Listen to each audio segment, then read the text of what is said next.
Hello friends, myself doctor M K Gokhru, department mathematics, government college Ajmer.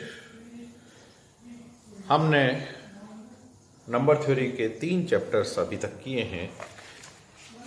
तीनों chapters introduction के रूप में था, जिसमें मैथमेटिकल इंडक्शंस वगैरह थे, है ना, और डिविजिबिलिटी थ्योरी थी, जिसमें किस तरह से डिवाइड करते हैं, एल्गोरिथम क्या है, ग्रेटेस्ट कॉमन डिवीजर क्या है, लिस्ट कॉमन मल्टीपल क्या है, इस तरह की कुछ चीज़ें की।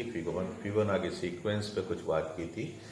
उसके बाद लीनियर डाइफेंटाइन इक्वेशन, लीनियर, और उसके बाद में क्वाड्रेटिक भी किया था, X square plus Y square equal to Z square, और एक और 3 वेरिएबल्स में भी डाइफेंटाइन इक्वेशंस है, X square plus Y square plus Z square equal to W square.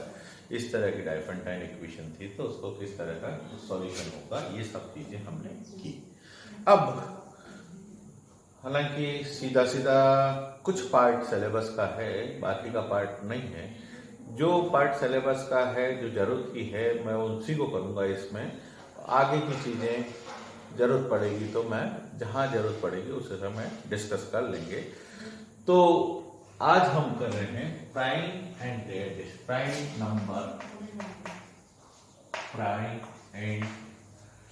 Distribution, primes and there distribution.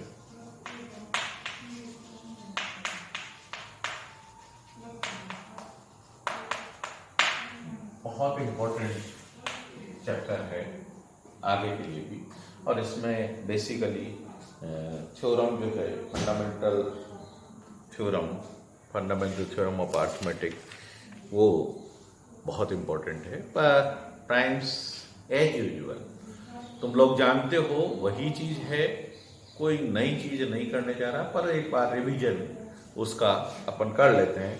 और जनरली एग्जाम में छोटे छोटे जो क्वेश्चन आते हैं कॉम्पिटिटिव एग्जाम्स में, वो छोटे छोटे क्वेश्चंस में इनका भी कई रोल होता है। प्राइम्स क्या है? सबसे पहले तो हम प्राइम को डिफाइन करें। प्राइम नंबर क्या है? वह संख्या जिसमें 1 का भाग जाए या स्वयं संख्या का भाग जाए, वो संख्या हम क्या कहते हैं? प्राइम नंबर कहते हैं। संख्या खुद या 1 का भाग जाए। अब संख्या जैसे a कोई नंबर है, ये या p, प्राइम को जनरली p से डिनोट करते हैं, तो p ले लेते हैं।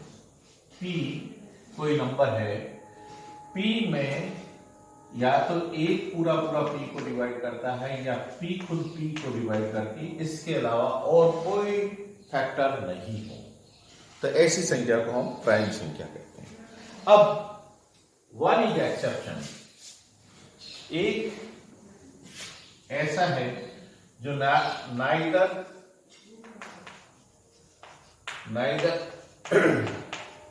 प्राइम नॉर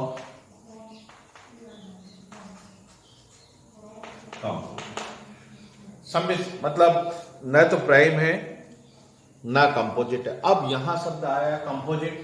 कंपोजिट का मतलब, कंपोजिट संख्याएं वो संख्याएं हैं, यहां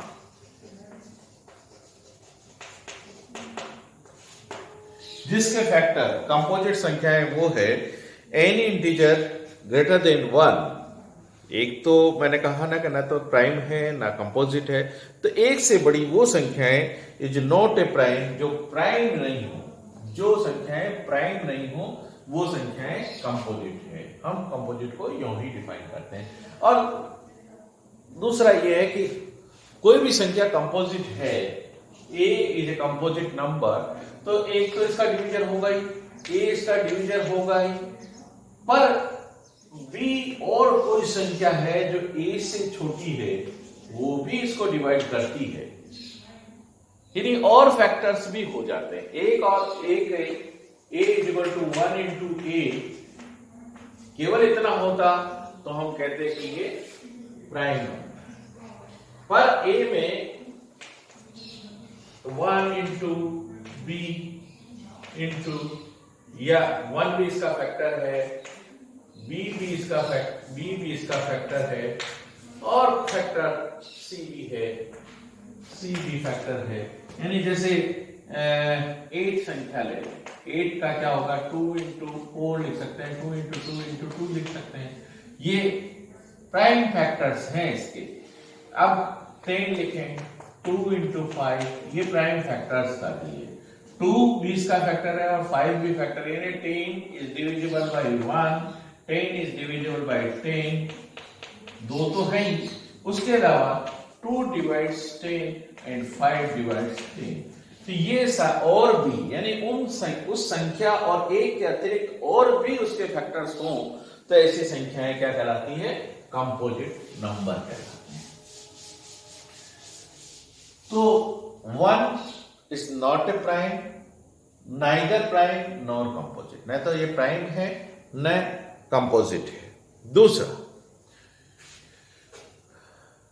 2, अब 2 एक ऐसा नंबर है जिसका फैक्टर 1 और 2 ही,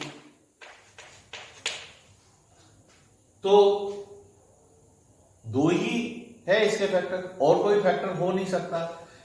इसलिए 2 ऐसा इवन नंबर है, इवन, ये इवन नंबर है,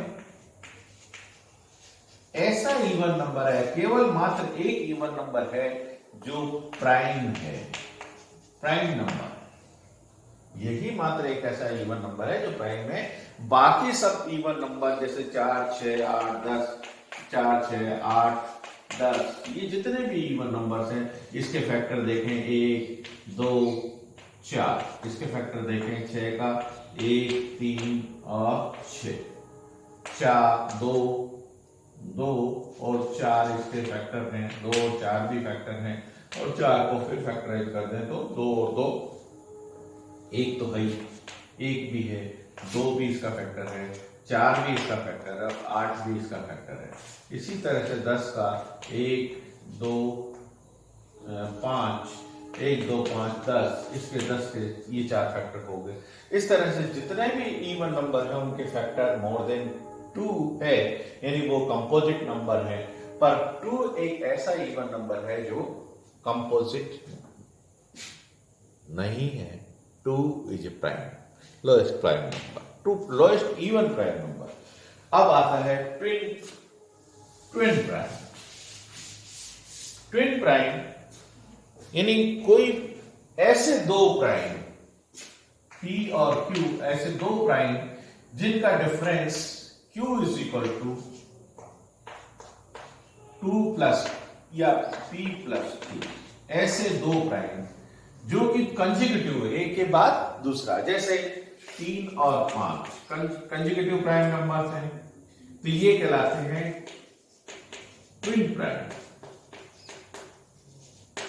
3 और 5, फिर 5 और 7 भी ट्विन प्राइम है। 5 और 7 देखिए, 5 प्लस 2 करें 7 आ जाएगा। 7 और 9 ये ट्विन प्राइम नहीं हो सकते क्योंकि 9 एक कंपोजिट नंबर है। फिर 10, 11 और 13 ये कंपोजिट नंबर, ये प्राइम नंबर है 11 और 13, डिफरेंस 2 का ही है। ऐसे 2 के डिफरेंस जो भी 2 प्राइम नंबर है, दोनों प्राइम नंबर हैं और इनके बीच का डिफरेंस 2 है, तो हम कहते हैं कि ये ट्विन प्राइम नंबर है। तो ये बेसिक छोटी छोटी डेफिनेशंस हैं जो आप लोगों ने पहले भी पढ़ी है, समझी है। अब इसके आधार पर कुछ रिजल्ट्स मैं डिराइव करूंगा, रिजल्ट्स लिखूंगा, या ऑब्वियस है वो डिस्कस तो नहीं करूंगा। जो ऑब्वियस रिजल्ट्स हैं उनको तो डिस्कस, मैं नहीं समझता कि इसको डिस्कस करने की जरूरत है, पर फिर भी जहां जरूरत होगी मैं डिस्कस करूंगा। तो result, the list division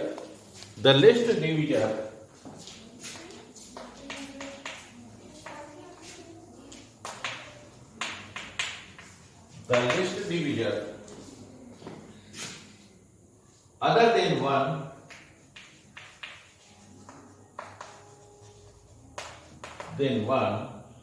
of a composite number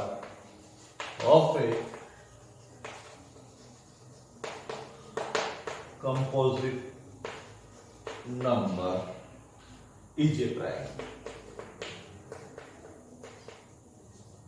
is a prime. The list divisor other than one के अतिरिक्त और कोई डिविजर हो कंपोजिट नंबर, तो पहले तो कंपोजिट नंबर की डेफिनेशन हमने बता ही दी है। अब कंपोजिट नंबर जैसे हम कोई ले लेते हैं 18, ये 18 एक कंपोजिट नंबर, मैं छोटे ही लेता हूं ताकि समझने में आसानी रहे। तो 18 की डिविजन्स क्या होंगी? 2 1 2, एक का भाग जाएगा, 2 का जाएगा, 3 का जाएगा, 5 4 का नहीं जाएगा, 5 का नहीं जाएगा, 6 का जाएगा, और 6 और 6 7 8 9 का जाएगा, और 9 का जाएगा, और 18 का 9 10 11 12 13 14 ये था ये। तो देखिए 18 का जो डिवीजन है, the list division other than one के अतिरिक्त of a composite number is a prime. देखिए लिस्ट जो सबसे छोटा, इन सब का भाग जा रहा है, पर जो सबसे छोटा है, the list division other than one of a composite number is a prime. तो ये एक प्राइम नंबर है। लिस्ट बाकी जितने डिविजर्स हैं उसमें ये सबसे छोटा। देखिए देखा जाए तो ये भी प्राइम है, पर ये कंपोजिट है, ये कंपोजिट है, ये कंपोजिट है। तो जो लिस्ट होगा डिविजर्स में से, जो लिस्ट होगा एक के अतिरिक्त जो भी लिस्ट होगा, वो लिस्ट क्या होगा? एक प्राइम नंबर होगा। मेरे ख्याल से इस एग्जांपल से ये चीज क्लियर हो गई। तो और भी डिविजर्स हो सकते हैं, पर उन डिविजर्स में से जो सबसे छोटा होगा वो एक प्राइम संख्या होगी। Theorem number 1। फिर देखिए, फिर सेकंड है, if A is a composite number 2, if A is a composite division,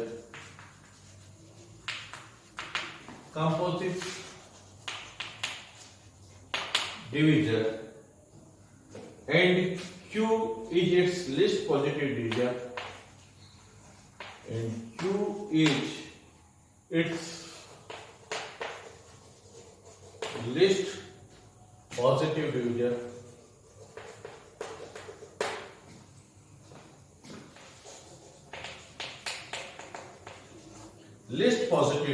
then Q is less than or equal to √8। ये बहुत इंपॉर्टेंट थ्योरम है, बहुत इंपॉर्टेंट थ्योरम है। If A is a composite divisor of and A is a composite divisor, if A is a composite divisor and Q is the least positive divisor, यानी A तो composite divisor है और Q least positive divisor है, then Q must be less than or equal to √8। जैसे 18 के case में ही check कर लेते हैं। 18 के अपन ने देखा था 1 2 3 6 9 18 नो था। तो the list divisor other than, sorry, if A is a composite divisor, A is a composite divisor, A is a composite divisor किसी भी संख्या का, 18 का 9 एक कंपोजिट डिविजर है, 9 डिवाइड्स 18, ठीक है।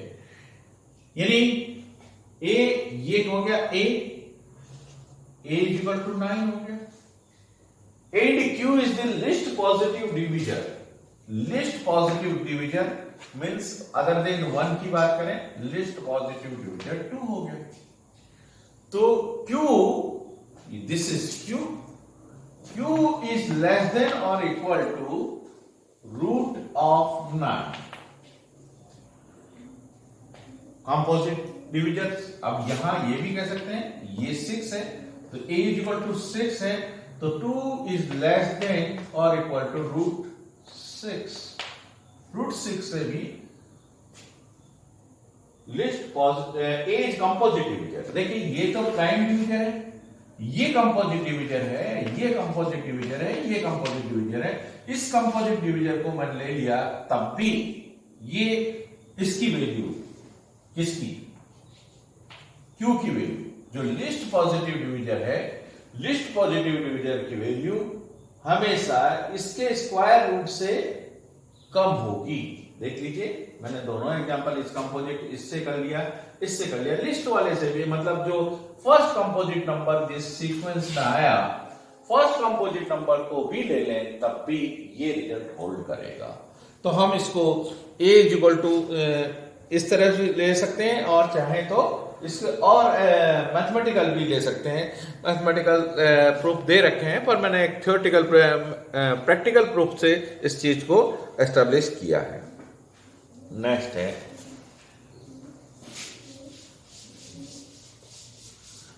The third one, third result, if P is a prime, if P is a prime, P is a prime and A is any integer, and A is integer, then either A is any integer, then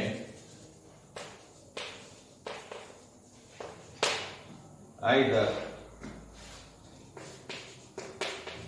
AP is equal to 1 और यहां आना चाहिए P, किताब में शायद छपा नहीं, P is a multiple of or P 1 or P where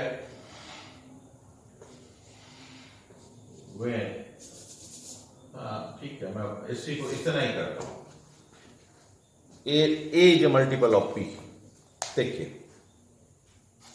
if P is a prime and A is any integer, then either A कोई भी इंटीजर है तो ग्रेटेस्ट कॉमन डिवीजर, ये सिंबल जो अपन ने काम लिया A और P का greatest common divisor P prime है, प्राइम में हमें पता है कि 1 और P का ही भाग आएगा, तो ये ग्रेटेस्ट कॉमन डिवीजर, जब भी प्राइम नंबर के साथ हम ग्रेटेस्ट कॉमन डिवीजर निकालेंगे या तो वो 1 आएगा या P आएगा। क्यों होगा ऐसा? क्योंकि A में जैसे सपोज करो 8 ले लिया और P 5 ले लिया, 8 और 5 का ग्रेटेस्ट कॉमन डिवीजर निकालेंगे, क्योंकि ये प्राइम नंबर यहाँ अवेलेबल है तब इसका ग्रेटेस्ट कॉमन डिवीजर 1 ही होगा। दूसरे केस में एक बहुत सिंपल सा एग्जांपल ले लेता हूं, 11 और 11,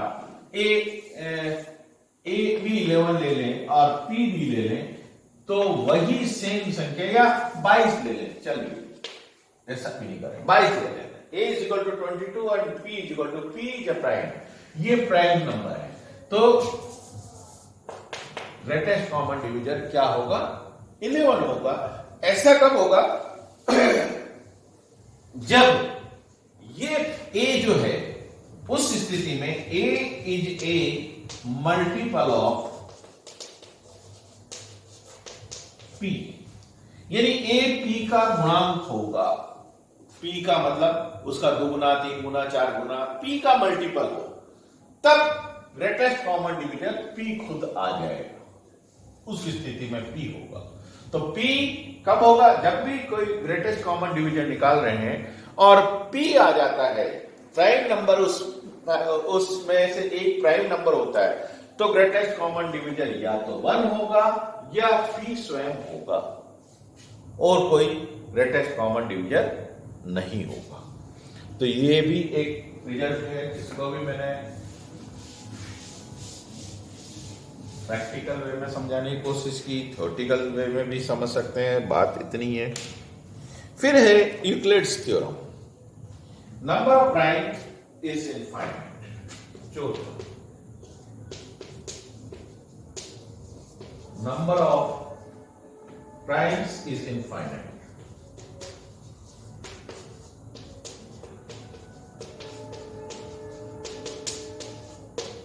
Number of primes is infinite, that is there is no end to the sequence of prime, यानी प्राइम की संख्या इनफाइनाइट होगी। अभी तक जितनी भी रिसर्चेज हुई है उसमें कोई फाइनल प्राइम नंबर नहीं आ सका, उसके बाद भी प्राइम नंबर एग्जिस्ट करते हैं, ये बेसिक चीज है। तो इसको नेक्स्ट थ्योरम के बाद हम और लेते हैं, number of prime of the form, next theorem है of primes, the number of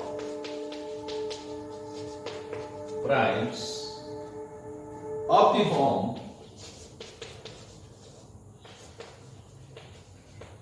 4n minus 1, मैं इसको दूसरे को भी कंबाइन कर लेता हूं, और ऑफ द फॉर्म, और of the form 4n plus 1, 4n plus 1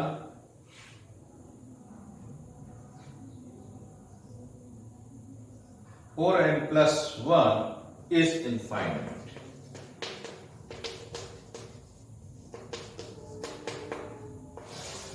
Number of primes of the form यानी 4n minus 1, देखिए ये तो डेफिनेट है कि 4n के मल्टीपल यानी इवन नंबर हो गया। इवन नंबर में से एक नंबर घटा देंगे तो वो क्या हो जाएगा, number of primes of the form 4n, जैसे n की वैल्यू 1 ले लें तो क्या होगा, ये 3 आएगा, n की वैल्यू 2 ले लें तो क्या आएगा, 8 minus 7 आ जाएगा, 8, 4 की वैल्यू 3 ले लें तो 4, 3, 12, 11 आ जाएगा, 4, 5 ले लें तो 5 चौक 20, 19 आ जाएगा, 5 25, 5 चौक 20, 6 चौक 24, 23 आ जाएगा, 7 चौक 28, 27 आ जाएगा, 7 8 चौक 32, 33, 32 में से गए 31 आ जाएगा। इस तरह से ये प्राइम्स आ जाएंगे, number of primes of the form इस फॉर्म पे। अगर इसमें कोई कंपोजिट आता तो उसको हटा देंगे। 4n minus 1 प्राइम्स का जितने भी नंबर्स आ रहे हैं वो प्राइम्स हैं, और अगर इसमें आगे कोई कंपोजिट आ भी जाता तो उसको 4n minus 1 में कोई कंपोजिट आता तो उसको हटा देंगे, यानी केवल प्राइम्स की बात कर रहे हैं। ऑफ द फॉर्म दिस और ऑफ द फॉर्म दिस, इस फॉर्म के हैं वो इनफाइनाइट होंगे प्राइम, इसीलिए ये थ्योरम है number of primes is infinite. तो ये थ्योरम इस कारण से भी है कि number of primes of the form, इस फॉर्म के नंबर ऑफ प्राइम्स हैं वो इनफाइनाइट है, तो नेचुरली प्राइम्स तो इनफाइनाइट होंगे ही। तो इसको प्रूव करने के लिए इसका थोड़ा सा रिजल्ट देख लें, मैं ऊपर ही ये सब मिटा देता हूं।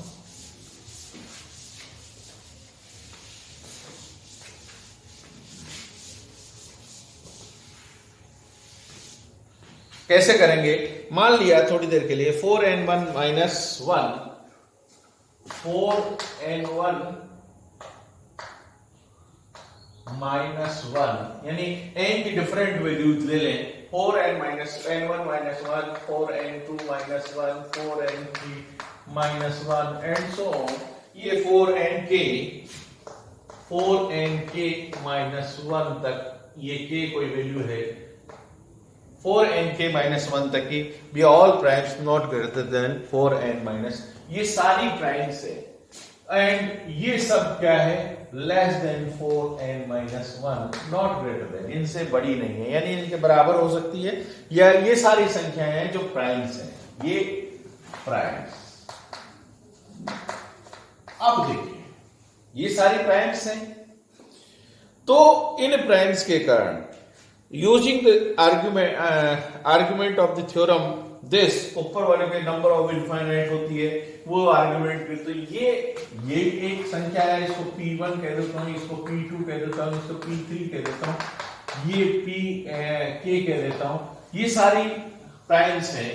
तो उस आर्ग्यूमेंट के हिसाब से P1, P2 and so on, Pk minus 1 भी क्या होगा, एक प्राइम होगा, क्योंकि ये प्राइम्स हैं, तो इन सब प्राइम्स के कारण ये कंपोजिट संख्या बन गई, ये कंपोजिट में से एक बाकी निकाल दें तो ये भी प्राइम बन गई। तो यानी एक नया एक रिजल्ट लिख देता हूं, 4n minus 1, तो ये 4n ये हो गया, 4n minus 1 ये एक प्राइम संख्या हो गई। तो यानी 4 into 4n minus n1 minus 1, 4n2 minus 1 and so on, 4nk minus 1 and -1,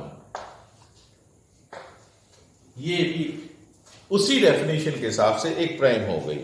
has a prime divisor, इसका प्राइम डिवीजर होगा, इसका has a prime divisor, has a prime divisor different from 4n1 -1, यानी इस फैक्टर के अलावा एक और prime factor इसका होगा, different from. Clearly the prime divisor of a is not is odd number. Prime factor of a, यानी इसको ए मान लें, इसके अतिरिक्त और प्राइम फैक्टर इसका होगा तो ऑड डिविजर्स आएंगे। ऑड डिविजर्स आने का मतलब, since odd number can be written as 4, odd number कोई भी होगा उसको हम नंबर थ्योरी के हिसाब से 4n+1 या 4n-1 के रूप में लिख सकते हैं। तो कहने का अर्थ ये हुआ कि ये 4m+1 एंड 4l+1 और 4, ये सारा हम लिख सकते हैं 4, इस डिवीजर को लिख सकते हैं 4m+1 डिवाइड्स 4l+1 को डिवाइड करेगा, और 4 this means 4lm plus l plus m plus 1 इस फॉर्मेट का हो गया। The prime divisor of A can not be of the form prime divisor इस फॉर्म का नहीं, 4n या 4n+1 फॉर्म का नहीं होगा। इस तरह से ये सीक्वेंस आगे बढ़ती चले जाएगी और इसका कोई अंत नहीं आएगा, तो हम कह सकेंगे कि ये नंबर इनफाइनाइट है। फिर नेक्स्ट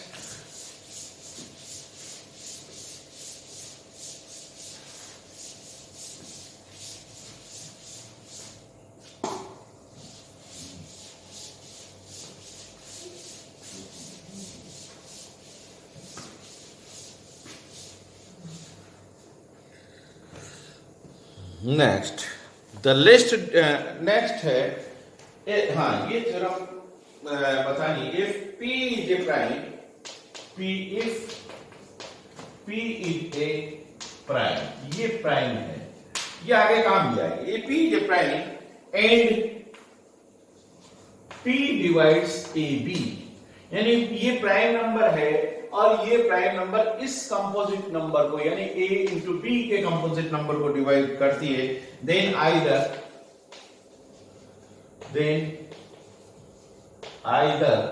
P डिवाइड्स A और P डिवाइड्स B। कहने का अर्थ ये हुआ कि दो नंबर के, दो संख्याओं के, इसका जनरलाइजेशन भी करेंगे, दो संख्याओं के मल्टीपल को अगर ये डिवाइड करता है तो निश्चित रूप से ये प्राइम है, P प्राइम है, तो निश्चित रूप से P या तो इस नंबर को डिवाइड करेगा या इसको डिवाइड करेगा। और जनरलाइजेशन में मैं ये कह सकता हूं कि A B C D या A1 A2, ये कर देता हूं A1 A2 एक नंबर है, A1 A2 A3 and AN ये एक नंबर है। अगर इस कंपोजिट नंबर को ये प्राइम नंबर डिवाइड करता है तो निश्चित रूप से एक फैक्टर को, किसी भी एक फैक्टर को ये डिवाइड करेगा ही। ये आगे चल के जो हमारा फंडामेंटल थ्योरम है अर्थमेटिक का, उसको प्रूव करने के काम भी आएगा ये रिजल्ट। तो जनरलाइज वे में मैं कह सकता हूं इसका तो ये दो के लिए है। इसी तरह से ये A1 टू AN के मल्टीपल नंबर को अगर प्राइम डिवाइड करता है, इसका प्राइम का पूरा भाग जाता है, तो निश्चित रूप से वो किसी न किसी एक संख्या को तो डिवाइड करेगा ही। इसको प्रूव करना है। तो हम जानते हैं कि P डिवाइड्स A, प्रूफ इसका, अगर P A को डिवाइड करता है तो बात ही खत्म। A और B में से A को डिवाइड करता है, हम कह रहे हैं कि आइदर P डिवाइड्स A, और हमें प्रूव करना है कि P डिवाइड्स B। तो पहली स्थिति तो ये हुई, फर्स्ट स्थिति कि P A को डिवाइड करता है, बात ही खत्म, कि किसी एक को डिवाइड करता है। अगर P A को डिवाइड नहीं करता, P does not divide A, P A को डिवाइड नहीं करता है, इसका अर्थ क्या हुआ कि A और P का ग्रेटेस्ट कॉमन डिवीजर क्या होगा, P A को डिवाइड नहीं करता, तो ये प्राइम है और A, तो ग्रेटेस्ट डिवीजर A और P का क्या होगा, 1 होगा। भाई जब P ए को डिवाइड नहीं कर रहा है। अभी हमने पहले एक थ्योरम पढ़ी थी, उसमें ये था कि इन दोनों का ग्रेटेस्ट कॉमन डिविजन 1 या p होगा। p कब होगा? जब a is multiple of p हो।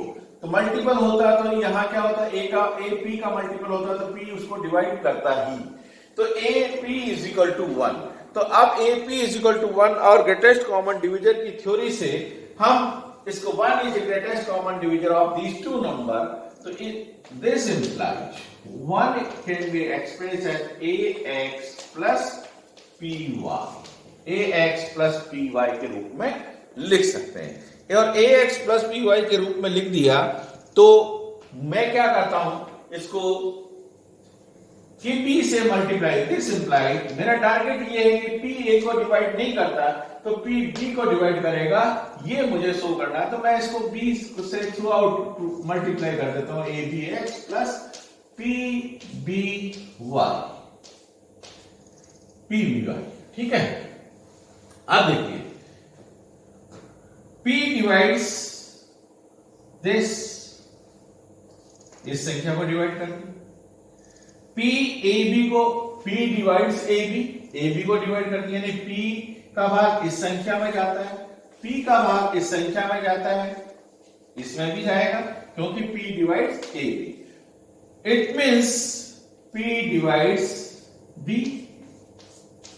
यही मुझे शो करना था। वापस से देखिए इसको, मैं थोड़ा और इसको एक्सप्लेन कर देता हूं। ये तो साफ है, ये संख्या में p का भाग जाता है। अब p डिवाइड्स ab, यानी p ab को भाग जा रहा है, p ab में भाग जा रहा है, तो ab must be A multiple of p u लिख देते हैं। ab p का भाग जा रहा है ना, तो p को p u लिख देते हैं। इसका ab में p का पूरा पूरा भाग जा रहा है तो p u must be equal to ab। तो इस ab की जगह मैं p u x कर दूं प्लस p b y कर दूं, तो देखिए ये संख्या है जिसमें p का भाग जा रहा है, ये संख्या है जिसमें p का भाग जा रहा है, तो निश्चित रूप से इस साइड वाली संख्या में भी p का भाग जाएगा। Means p divides b। This what we have to prove, यही मुझे प्रूव करना था। और इसी तरह से जनरलाइज थ्योरम में भी यही चीज आएगी कि a1 a2 इन फैक्टर्स में से किसी एक को डिवाइड करेगा। देखिए अब फंडामेंटल थ्योरम ऑफ अर्थमेटिक की बात करें। फंडामेंटल थ्योरम ऑफ अर्थमेटिक क्या है उसको समझ लें। चलिए मैं इसको भी मिटा देता हूं, इसकी जरूरत पड़ेगी तो हम वापस से मैं कोट कर दूंगा। तो fundamental every positive integer greater than a से greater than 1, sorry, every positive integer greater than 1 can be uniquely मेरे हिसाब से ये लैंग्वेज यूं ठीक रहेगी, can be uniquely expressed as a product of prime up to the order of the factors. More precisely, any positive integer a can be expressed a is equal to p1, p2 and pr for all pi's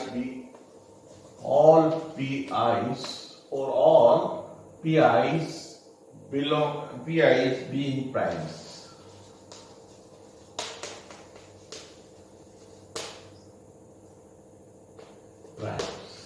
कहने का अर्थ हुआ कि कोई भी एक से बड़ी कोई भी संख्या है उसको प्राइम फैक्टराइजेशन कर सकते हैं, पहली बात।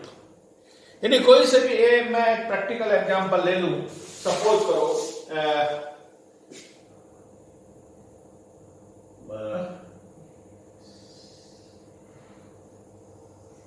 72 ले, नहीं 75 ले,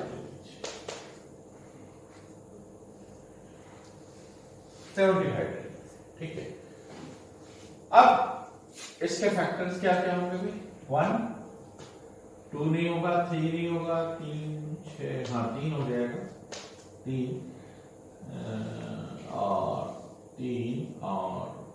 5, 7 नहीं होगा, 8, 9, 10, 15 होगा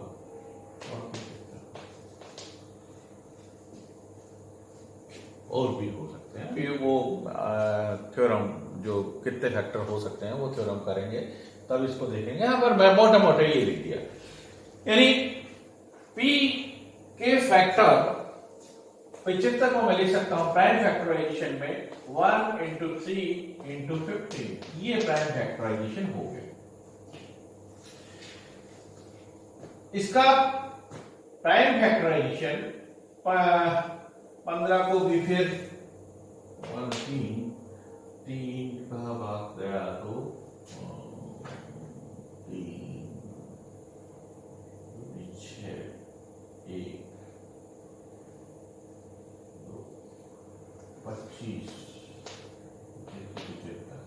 25 के 5 into 5 यस, ये प्राइम फैक्टराइजेशन हो गया 75 का प्राइम फैक्टराइजेशन, यानी a is equal to a 75 है तो उसको 1 into 3 into 5 into 5 लिख सकते हैं, और ये सारे प्राइम्स हैं, देख लीजिए ये सारे प्राइम्स हैं। तो ये मैंने इसको प्राइम फैक्टराइजेशन कर दिया 75। ठीक है, अब थ्योरम ये कह रही है कि किसी भी नंबर का कोई भी कंपोजिट एक से बड़े कोई भी नंबर है उस नंबर के प्राइम फैक्टराइजेशन होंगे और साथ में वो यूनिक होंगे, कोई दूसरा और प्राइम फैक्टराइजेशन नहीं होगा। दूसरी तरह से उसको प्राइम फैक्टराइज किया ही नहीं, उसके दूसरे प्राइम फैक्टर्स नहीं होंगे, वही होंगे। 1 3 5 और 5 ही होंगे तो यही होंगे, इसके और कोई प्राइम फैक्टर्स नहीं हो सकते। तो ये प्रूव करना है। तो किस तरह से प्रूव करेंगे कि ये तो मान लें कि एक नंबर है उसके दो तरह से प्राइम फैक्टराइजेशन कर दिया, P1 P2 एंड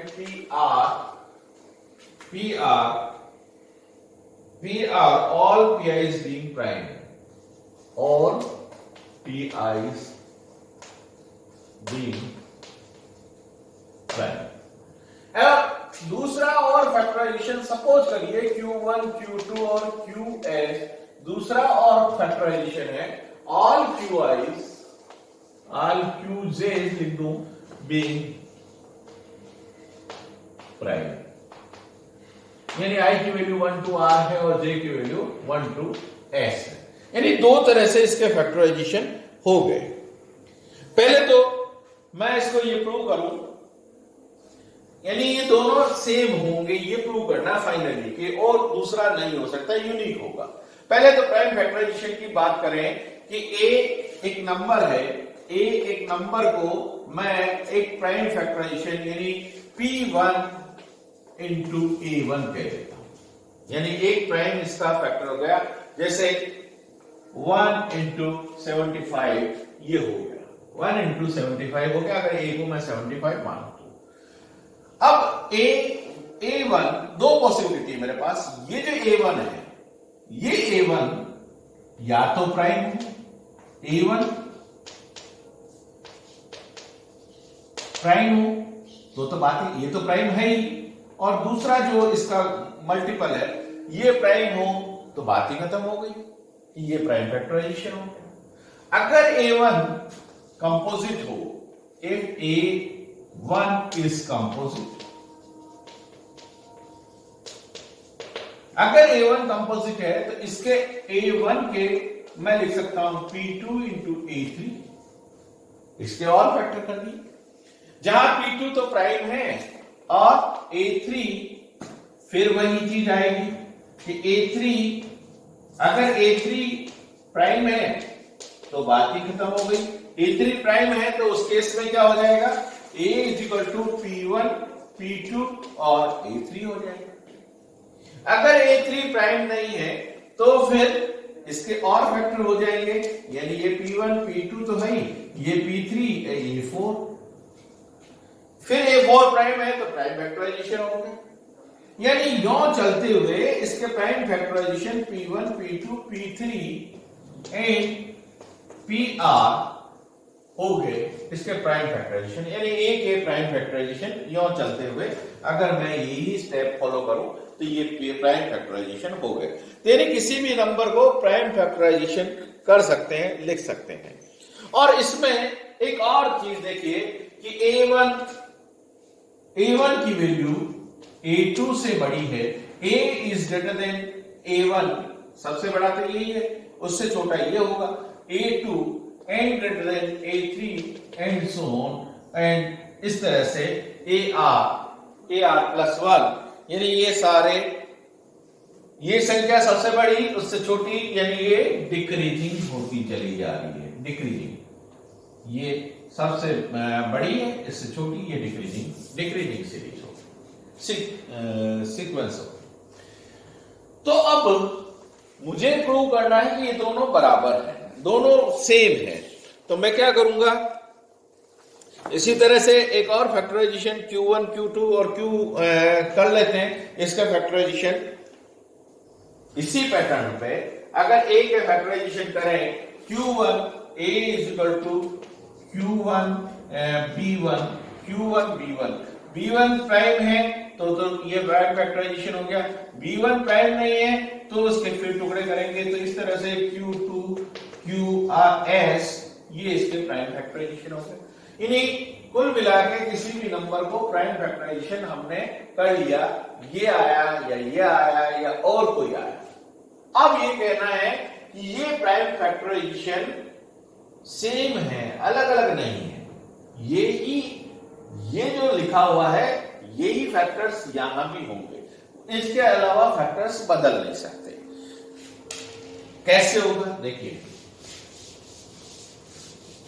मान लिया थोड़ी देर के लिए कि R is less than S, R is less than, यानी यहां ये संख्या है ये कम है और यहां ये ज्यादा है, यानी ये A इज इक्वल टू मैं लिख सकता हूं P1 P2 P3 and PR, और A के बराबर ये भी है Q1 Q2 और Q3 एंड QS, ये है। अब देखिए हमारी जो इससे पहले वाली थ्योरम है, वो थ्योरम क्या कहती है कि कोई भी प्राइम नंबर, जैसे मैंने AB के लिए कहा था और फिर उसको जनरलाइज किया, तो P1 divides Q1 Q2 and QS, इस कंपोजिट नंबर को, क्योंकि ये दोनों बराबर हैं तो ये प्राइम फैक्टर किसी को तो सारी में भाग लगेगा, इसमें सारी में भाग लगेगा, तो सारी में सपोज करो ये Q K ऐसी संख्या है जिसमें इस P1 का भाग लग जाता है इस फैक्टर में, और इसको रीअरेंज करके, और मैं कहता हूं कि ये QK नहीं है बल्कि Q1 है, QK नहीं है बल्कि Q1 है, तो उस केस में ये Q1 P1 और Q1 यहां से हटा देते हैं, रीअरेंज करेंगे, इसको रीअरेंज करके जो भी QK आ रहा है वो इसमें से हटा दिया, यानी इस P1 का भाग इस Q1 के बराबर चला जाता है, यानी इसका ही फैक्टर है। इसी तरह से P2 का डिवाइड करें, इनमें से रिमेनिंग टर्म्स में से किसी एक टर्म को तो डिवाइड करेगा ही, और उनको रीअरेंज करने के बाद हम देखेंगे कि Q2 भी हम यहां से खत्म कर देते हैं, P2 और Q2 का भाग लग जाता है। इसी तरह से P3 का Q3 से खत्म हो जाता है, यानी PR का QR तक खत्म हो जाता है, QR, क्योंकि R तो कम है ना, तो PR, तो रिमेनिंग इधर क्या बच जाएगा 1, और इधर क्या बच जाएगा QR plus 1, QR plus 2 and QRS, यहां तक आ जाएगा। अब ये भी प्राइम है, ये भी प्राइम है और ये भी प्राइम है, ऐसा तो हो नहीं सकता कि किन्हीं प्राइम्स का मल्टीपल 1 के बराबर हो जाए, किन्हीं प्राइम्स का नंबर मल्टीपल 1 के बराबर हो जाए, ऐसा नहीं हो सकता। इसलिए क्या होगा, P R और S, R is less than S माना था, ये होगा, यानी which is not possible, Q is R prime, R can not be less than S, R इसका हिसाब से R cannot be less than S। Similarly, हम ये मान के चले कि S is less than R और फिर उसके बाद यही टैक्टिस काम में ले Q1 से डिवाइड कराएं, Q2 से डिवाइड कराएं, Q3 से डिवाइड कराएं, तो ये हम प्रूव कर देंगे बाद में कि S is not less than R, यानी ये इससे छोटा भी नहीं है, इसके बराबर, तो इससे भी ये S इससे छोटा नहीं है, R इससे छोटा नहीं है, तो R और S को बराबर होना ही पड़ेगा। यानी जितने वेक्टर्स यहाँ हैं उतने वेक्टर्स यहाँ होंगे। अब इसको दूसरे तरह से इसको समझ लें कि इसको 3 into 1 into 5 into 5 ये लिख दें, केवल अरेंजमेंट बदल सकता है, बाकी फैक्टर्स तो प्राइम फैक्टर्स तो वही रहेंगे किसी भी संख्या का अगर प्राइम फैक्टराइजेशन होगा तो। यही फंडामेंटल थ्योरम ऑफ अरिथमेटिक है। आज इतना ही, धन्यवाद।